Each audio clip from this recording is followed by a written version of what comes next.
जय श्री कृष्णा। दोस्तों, आप सबका वैदिक प्रेडिक्ट में स्वागत है। आज जो मैं टॉपिक लेके आया हूँ वो है एक बहुत ही महत्वपूर्ण गोचर गुरु का, जो कि राशि परिवर्तन कर रहे हैं 1 मई को।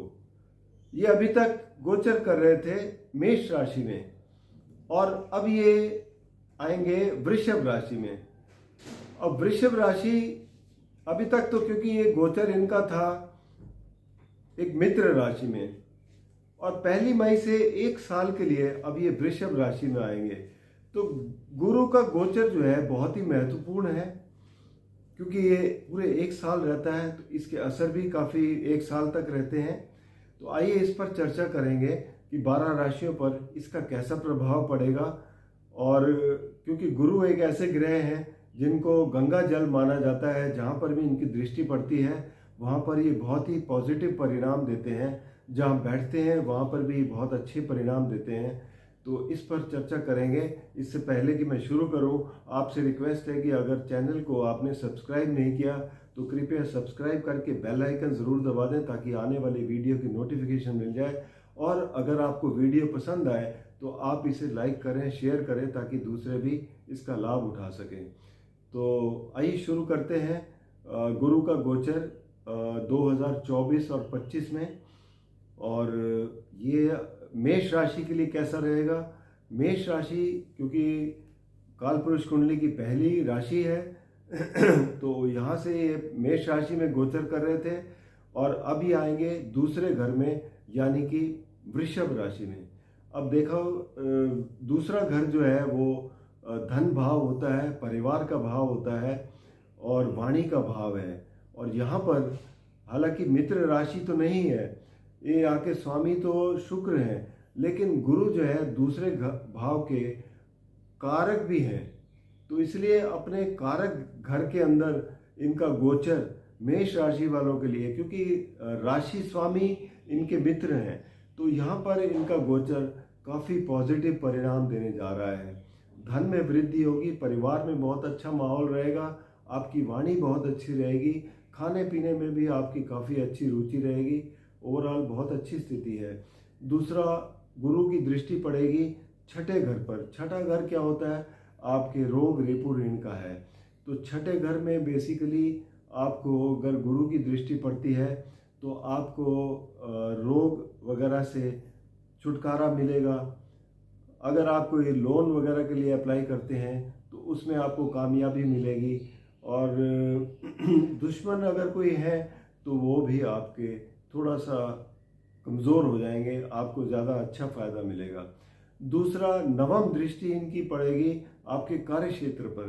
तो कार्य क्षेत्र में वृद्धि होगी, आपको कार्य में क्षेत्र में आपको काफ़ी आगे प्रोग्रेस करने को दिखेगी। आप अपने काम में बहुत अच्छी तरीके से मन लगाकर काम करेंगे और इससे आपको बहुत लाभ मिलने वाला है। चाहे आप नौकरी में हो, बिजनेस में हो, उन सब में आपको लाभ मिलेगा। तो मेष राशि वालों के लिए बहुत अच्छी परिस्थिति बनने जा रही है। और क्योंकि यहाँ पे मेष राशि वालों के लिए भाग्य स्थान के मालिक हैं, भाग्य स्थान के मालिक दूसरे घर में अगर बैठते हैं तो एक बहुत अच्छी स्थिति बनती है, क्योंकि एक त्रिकोण भाव है ये, और इसके मालिक बहुत ही पावरफुल कहा जाता है। दूसरा, द्वादश भाव के स्वामी हैं। द्वादश भाव के स्वामी यानी कि आप हो सकता है कुछ चैरिटी में कुछ खर्चा करें, तो इन सब चीज़ों से आपको लाभ ही मिलता है।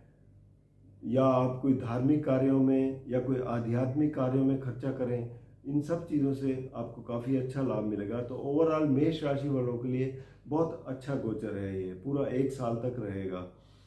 अब बात करेंगे आपके वृषभ राशि के लिए। वृषभ राशि में ये आ रहे हैं, द्वादश भाव में अभी तक थे, अब वृषभ राशि में आ रहे हैं। लेकिन अब दिक्कत यहाँ पे ये हो जाती है कि वृषभ राशि के लिए गुरु ग्रह जो है वो अष्टम और एकादश भाव के स्वामी हो जाते हैं। अष्टम भाव अच्छा घर नहीं कहा जाता, एकादश भाव के स्वामी भी जो है वो काफ़ी कष्टदायक होते हैं। तो इनका आपकी राशि पर आना, तो ये कुछ ऐसे बताता है कि आपके लिए स्वास्थ्य के मामले में थोड़ा ज़्यादा ध्यान देने की ज़रूरत है, और बाकी चीज़ों पर आप खासकर अपने स्वास्थ्य को ज़्यादा ही ध्यान देंगे। व्यायाम वगैरह करें। कोई पहले से कोई परेशानी चल रही है तो उसका पूरी तरह से ध्यान रखते हुए चलें, तो आपके लिए थोड़ा सा स्थिति कंट्रोल में रहेगी। इन सब चीज़ों का ध्यान रखें। दूसरा, एकादश भाव के स्वामी भी जो है स्वास्थ्य में ज़्यादा परेशानी देते हैं। हालांकि धन में तो वृद्धि देंगे, धन के मामले में आपको ज़्यादा फायदा मिलेगा, लेकिन स्वास्थ्य में ये भी आपको थोड़ा सा परेशान कर सकते हैं। तो दोनों तरफ से आपको थोड़ा सा कष्टकारी हो सकता है, इसका ध्यान रखें। इनकी दृष्टि पंचम भाव पर पड़ेगी। अब पंचम भाव के स्वामी जो है वो आपके हो गए कन्या राशि हो गई, यहाँ पर बुध हो गए। तो पंचम भाव बच्चों का है, एजुकेशन का है। तो इन सब में गुरु जो है आपको बहुत मदद करते हैं एजुकेशन में भी, क्योंकि ज्ञान के कारक हैं, आपको मदद करेंगे। बच्चों के भी कारक हैं, तो बच्चों के मामले में भी आपको मदद करेंगे। तो यहाँ पर आपको कोई क्रिएटिव काम करते हैं उसमें आपको काफ़ी अच्छी सहायता मिलेगी। इसके अलावा दूसरी दृष्टि पड़ेगी जो नवम भाव जो है वो है मकर राशि। मकर राशि इस वक्त वहाँ पर बैठे हुए हैं। मकर राशि में कोई ग्रह नहीं है। तो मकर राशि क्या होता है कि आपका भाग्य स्थान है, धार्मिक स्थान है, लंबी यात्राओं का स्थान है, पिता का स्थान है। तो यहाँ पर गुरु की दृष्टि होगी तो ये इन सब चीज़ों में भी आपको वृद्धि देखने को मिलेगी। तो ओवरऑल अच्छी है स्थिति आपके लिए, कोई परेशानी नहीं है।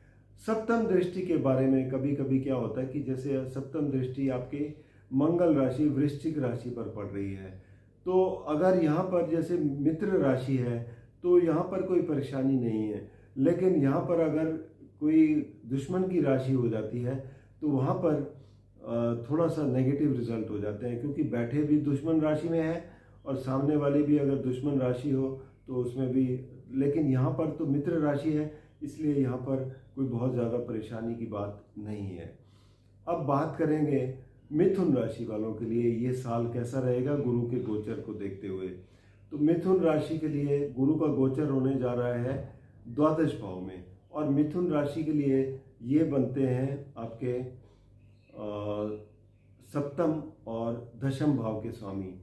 तो सप्तम भाव आपके रिश्तों का है और आपके पार्टनरशिप वगैरह का है, बिजनेस का है।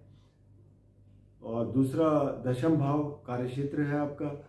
तो यहाँ पर जब द्वादश भाव में बैठेंगे तो द्वादश भाव में जब भी कार्यक्षेत्र के स्वामी आते हैं तो कोई बदलाव होता है आपके काम करने की शैली में वो हो सकता है, बदलाव आ सकता है।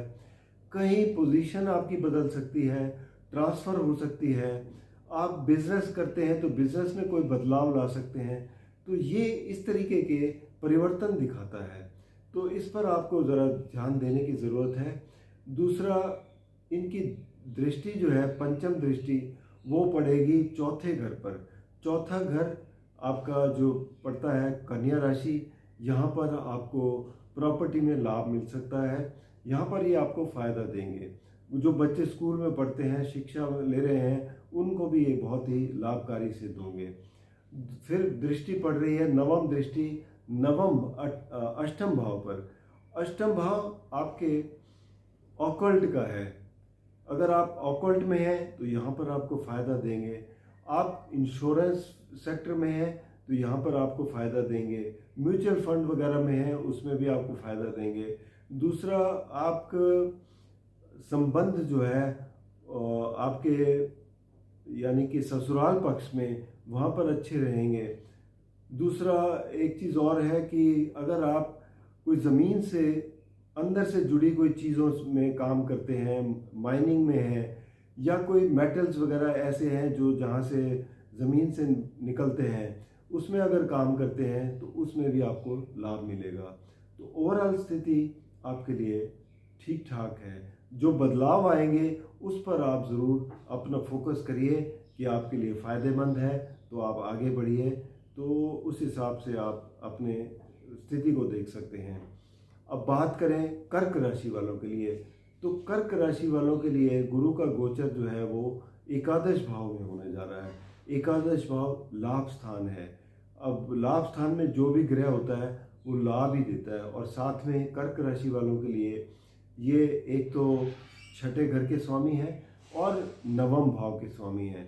नवम भाव बहुत ही अच्छा घर गिना जाता है, भाग्य स्थान है ये आपको। और नवम भाव के स्वामी अगर एकादश भाव में आते हैं तो ये एक भाग्य को ज़बरदस्त वृद्धि मिलती है। आपका भाग्य उदय हो जाएगा। अगर आप कोई चीज़ कोशिश कर रहे थे नहीं हो रही थी तो अब होती हुई दिखाई देगी। छठे घर पर भी इनकी दृष्टि है, तो छठा घर आपके रोग रिपु इनका है, तो आपको रोगों से छुटकारा मिलेगा। दूसरा, आपके शत्रु दूर होंगे, और अगर आप कोई फाइनेंशियल कोई ऐसी हेल्प लेना चाहते हैं तो वो भी आपको मिलती हुई दिखाई देगी। तो ओवरऑल कर्क राशि वालों के लिए इसका गोचर, गुरु का गोचर पूरे साल के लिए बहुत अच्छा गोचर है। आप इसका पूरा लाभ उठाते हुए दिखेंगे। सिंह राशि की बात करें अब, तो सिंह राशि के लिए गुरु जो है वो पंचम भाव के स्वामी हैं, क्योंकि वहाँ पर धनु राशि पड़ती है, और अष्टम भाव के स्वामी हैं जो कि मीन राशि पड़ती है, और ये आ रहे हैं आपके दशम भाव पर। दशम भाव कार्य क्षेत्र है। और वैसे भी देखा जाए तो जब दोनों दो ग्रहों के स्वामी हैं तो उनमें से सबसे पावरफुल है पांचवां घर। पांचवां घर एक त्रिकोण स्थान है, विष्णु लक्ष्मी स्थान है। यहाँ पर गुरु जो है वो आपको कार्य क्षेत्र में बैठ के बहुत बड़े लाभ देंगे। जैसे कि आपको सरकार से कोई लाभ मिल सकता है, कार्य क्षेत्र में सीनियर से कोई लाभ मिल सकता है, आप काम में बहुत अच्छी अपने ज्ञान से आगे बढ़ते हुए दिखाई देंगे, प्रमोशन वगैरह के चांसेस बनते हैं। दूसरा, इनकी पांचवी दृष्टि जो है वो पड़ती है धन भाव पर, तो धन में वृद्धि करेंगे। नवम दृष्टि पड़ती है इनकी छठे घर पर, तो आपको रोगों से मुक्ति देंगे। आपको ऋण वगैरह चाहिए तो उसमें आपको दिलाएंगे, शत्रुओं पर विजय दिलाएंगे। तो ओवरऑल स्थिति आपके लिए काफ़ी अच्छी रहेगी। सिंह राशि वालों के लिए भी गोचर अच्छा है।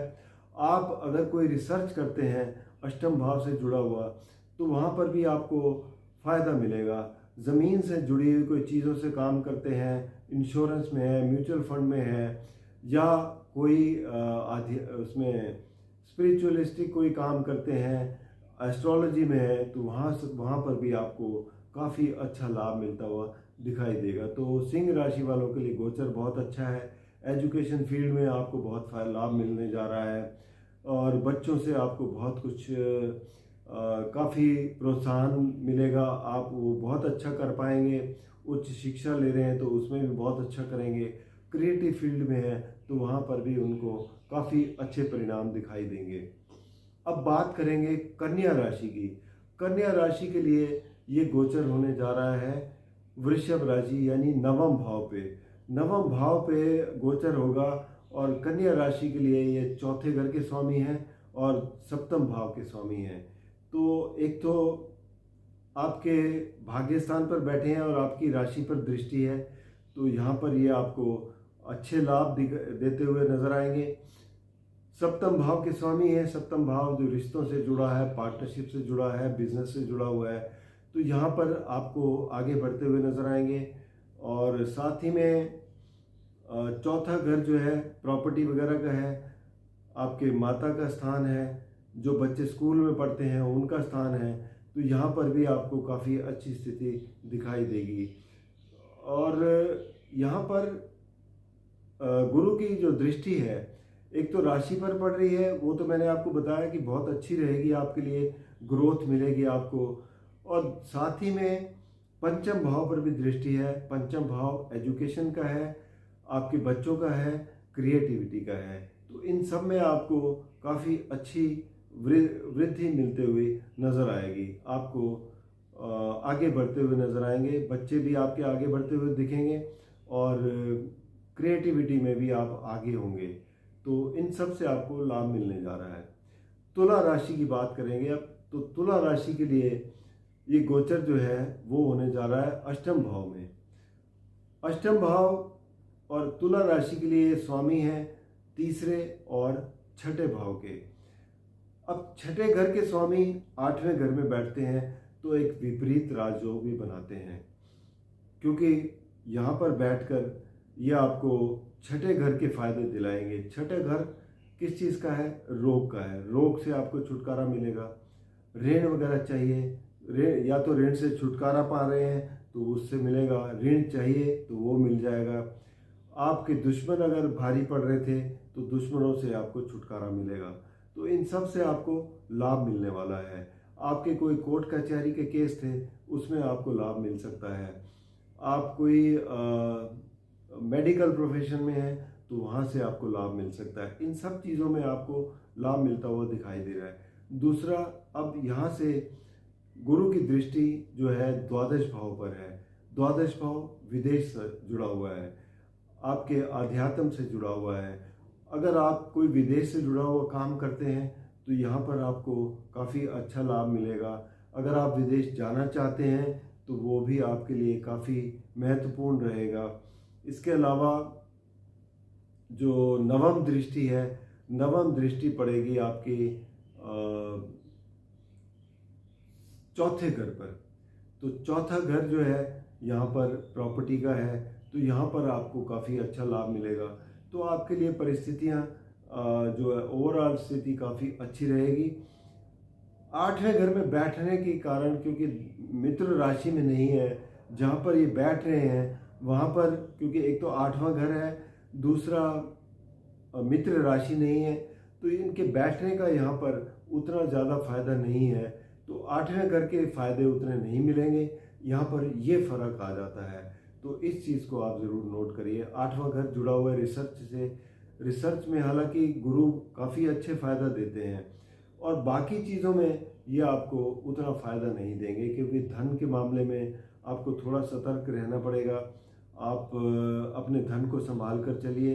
इन्वेस्टमेंट जो करते हैं उस पर थोड़ा ध्यान दे के चलिए और तभी आपको थोड़ा सा बच पाएंगे, नुकसान की स्थिति से बच पाएंगे। तो इन चीज़ों का आपको ध्यान रखना है। अब बात करेंगे वृश्चिक राशि की। वृश्चिक राशि के लिए गुरु का गोचर होने जा रहा है सप्तम भाव में। वृश्चिक राशि के लिए ये स्वामी है पंचम भाव के और साथ ही में ये पढ़ेंगे आपके दूसरे घर के। दूसरा घर धन भाव है और पंचम भाव त्रिकोण स्थान है और ये सप्तम भाव में बैठेंगे। सप्तम भाव में देखा जाए तो अच्छे हैं ग्रह, क्योंकि सप्तम भाव आपके रिश्तों का है, तो आपके रिश्ते संभालेंगे। पार्टनरशिप का है, पार्टनरशिप में भी ये आपको बढ़ोतरी देंगे।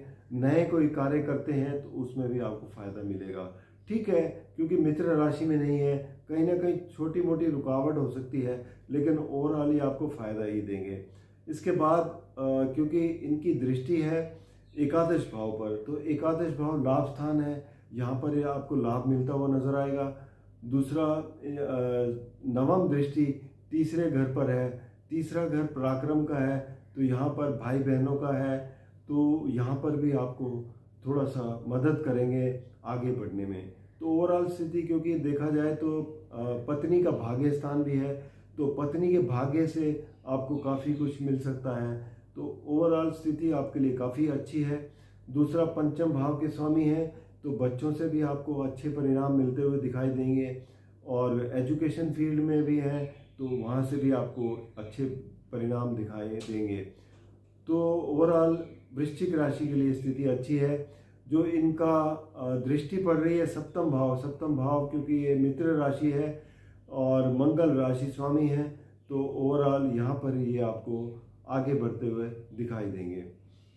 धनु राशि की बात करें तो धनु राशि के लिए इनका गोचर छठे घर में होने जा रहा है और ये धनु राशि के लिए है। धनु एक तो राशि स्वामी है और चौथे घर के स्वामी हैं, तो दो बड़े ही अच्छे घरों के स्वामी हैं।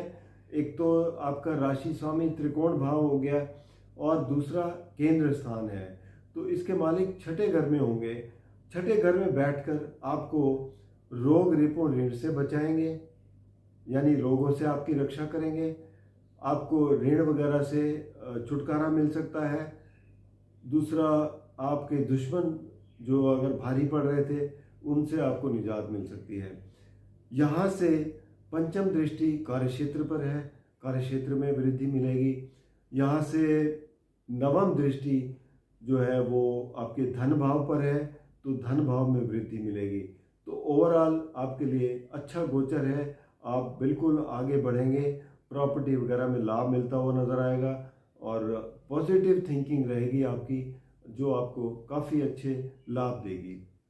इसके बाद बात करेंगे मकर राशि की। मकर राशि के लिए ये गोचर होने जा रहा है पंचम भाव में। पंचम भाव एक त्रिकोण स्थान है और मकर राशि के लिए गुरु जो है वो द्वादश और तीसरे घर के स्वामी हैं। अब मकर राशि के लिए वैसे देखा जाए तो बहुत अच्छे ग्रह तो नहीं माने जाते, लेकिन फिर भी क्या होता है कि पंचम भाव में बैठे हैं। पंचम भाव एक एजुकेशन का घर है, एजुकेशन में गुरु कारक हैं, एजुकेशन के बच्चों के कारक हैं, तो इन सब चीज़ों में आपको लाभ मिलता हुआ दिखाई देगा।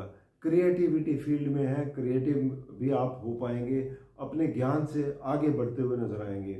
इनकी पंचम दृष्टि जो है वो भाग्य स्थान पर पड़ रही है, जहाँ पर बुध स्वामी है, तो भाग्य आपका वृद्धि दिखाएगा, भाग्य से आपको आगे बढ़ने में मौका मिलेगा। नवम दृष्टि आपकी राशि पर पड़ रही है, मकर राशि पर, तो ये भी आपके लिए बहुत अच्छी रहेगी। ओवरऑल देखा जाए तो आपके लिए पॉजिटिव है, आप आगे बढ़ते हुए दिखाई देंगे और इसमें कोई दो राय नहीं है कि ग्रोथ मिलेगी आपको। अब बात करेंगे कुंभ राशि की। तो कुंभ राशि के लिए इनका गोचर चौथे घर में हो रहा है। चौथा घर एक केंद्र स्थान है, सुख स्थान है। सुख स्थान में गुरु की उपस्थिति अच्छे लाभ देती है और खासकर क्योंकि ये आपके एकादश भाव के स्वामी है और धन भाव के स्वामी है। एकादश भाव भी आपके धन से जुड़ा हुआ है, लाभ से जुड़ा हुआ है। धन भाव भी आपके परिवार से जुड़ा हुआ है, आपको धन, संचित धन से जुड़ा हुआ है, वाणी से जुड़ा हुआ है। तो गुरु की यहाँ पर उपस्थिति आपके लिए बहुत ही लाभकारी है, सुख देगी आपको, परिवार में वहाँ वृद्धि करेगी, प्रॉपर्टी में वृद्धि करेगी। दूसरा, कार्यक्षेत्र पर सातवीं दृष्टि है, कार्यक्षेत्र में मंगल राशि है, क्योंकि मित्र राशि है, तो यहाँ पर भी आपको बहुत लाभ मिलेगा। आपको एकादश भाव में धन की वृद्धि करेंगे और साथ ही में धन भाव में भी वृद्धि करेंगे। इनकी पंचम दृष्टि जो है वो आठवें घर पर पड़ रही है। अगर आप कोई रिसर्च वगैरह में है, आप कोई एस्ट्रोलॉजी में है या ज़मीन से नीचे जुड़ी चीज़ों से जुड़े हुए हैं, इंश्योरेंस सेक्टर में है, म्यूचुअल फंड में है, उन सब में आपको लाभ मिलेगा। इनकी नवम दृष्टि जो है वो पड़ रही है द्वादश भाव पे। द्वादश भाव आपका विदेश है, आपका आध्यात्म है, तो इन सब में आपको, अगर इन सब चीज़ों से विदेश से जुड़े हुए कोई कार्य कर रहे हैं तो वहाँ लाभ मिलेगा। विदेश जाना चाहते हैं उसमें आपको पॉसिबिलिटी बनती है। इन सब चीज़ों को देखते हुए आपको, अगर आध्यात्म में कुछ जाना चाहते हैं और वहाँ पर कुछ आप करना चाहते हैं तो आप बिल्कुल कर पाएंगे, उसमें आपको कोई रुकावट नहीं होगी। तो ओवरऑल स्थिति आपके लिए भी बहुत अच्छी रहेगी गुरु के गोचर के लिए। अब फाइनली बात करेंगे मीन राशि की। तो मीन राशि के लिए गुरु जो है वो दशम भाव के स्वामी है और आपकी राशि के स्वामी हैं। कार्यक्षेत्र और आपके राशि स्वामी जो आपसे स्वास्थ्य का संबंध रखता है, शरीर से संबंध रखता है, हेड पोर्शन का दिखाता है, फेस को दिखाता है, तो इन सब चीज़ों को अगर देखते हैं और ये बैठेंगे आपके तीसरे घर पर। तीसरा घर क्योंकि आपका पराक्रम का स्थान है, भाई बहनों का स्थान है, और यहाँ से तीसरे स्थान में आप अपने ज्ञान से अपना पराक्रम दिखाएंगे, भाई बहनों की सहायता लेंगे, अपने पड़ोसियों की सहायता लेंगे, जिनके साथ काम करते हैं अपने सहयोगी, उनकी सहायता से आप आगे बढ़ते हुए नजर आएंगे। यहाँ पर वृद्धि मिलती हुई नजर आएगी। इनकी पंचम दृष्टि आपके सप्तम भाव पर है। सप्तम भाव क्योंकि आपका रिश्तों का है, पति पत्नी के रिश्तों का है, पार्टनरशिप का है, यहाँ पर आपको वृद्धि देखने को मिलेगी। क्योंकि यहाँ बुध की राशि है, कन्या राशि है। इसके अलावा इनकी दृष्टि एकादश भाव पर है। एकादश भाव पर भी दृष्टि पड़ेगी तो आपको धन का लाभ मिलेगा, आपके नेटवर्किंग बढ़ेगी, आप लोगों से मिलते जुलते रहेंगे, उनसे आपका मेल जोल बढ़ेगा तो आपका बिजनेस भी बढ़ेगा। आपके दोस्तों से मिल सकते हैं, जिनसे आपको पुराने दोस्तों से मिल सकते हैं, जिनसे आपको बहुत अच्छा महसूस होगा, लाभ मिलता हुआ नजर आएगा। ओवरऑल देखा जाए तो बहुत ही खुशी की बात है और कार्य क्षेत्र में भी आपको बढ़ोतरी मिलेगी और आपकी स्वास्थ्य भी अच्छा रहेगा। तो इन तीनों चीज़ों को देखते हुए ओवरऑल कई राशियों के लिए बहुत ही अच्छा गोचर है। जहाँ पर आपको थोड़ी सावधानी रखने के लिए बोला है, वहाँ पर ज़रूर थोड़ी आप सावधानी रखें। और व्यक्तिगत रूप में फिर भी कोई समस्या आती है, क्योंकि ये जनरल होता है, बहुत ही गोचर, तो आपको नीचे दिए गए नंबर पर संपर्क कर सकते हैं, अपनी कुंडली का विश्लेषण करवा सकते हैं अपनी जन्म की तिथि, समय और स्थान बताकर, या फिर आप वैदिकप्रेडिक.com पर लॉगिन कर सकते हैं और अपनी कंसल्टेंसी ले सकते हैं। उपाय के तौर पर अगर आपका कोई भी परेशानी है तो गुरु के आप उपाय कर सकते हैं। आप हमेशा बृहस्पतिवार को एक तो लक्ष्मी नारायण मंदिर ज़रूर जाएं, वहाँ पर कुछ पीली चीज़ों का दान करें तो आपके लिए बहुत अच्छा रहेगा। दूसरा, आप हल्दी का तिलक ज़रूर लगाएं, और पीली चीज़ों का दान में हल्दी भी आती है, केले वगैरह दान कर सकते हैं, पीली दाल वगैरह दान कर सकते हैं। जो ज़रूरतमंद लोग हैं उनको दान करिए, इससे भी आपको बहुत लाभ मिलता है। ये लगातार आप करते रहें, जिससे आपको काफ़ी अच्छे लाभ मिलते हैं। ओवरऑल आपके लिए ये गोचर काफ़ी अच्छा में होने जा रहा है। धन्यवाद।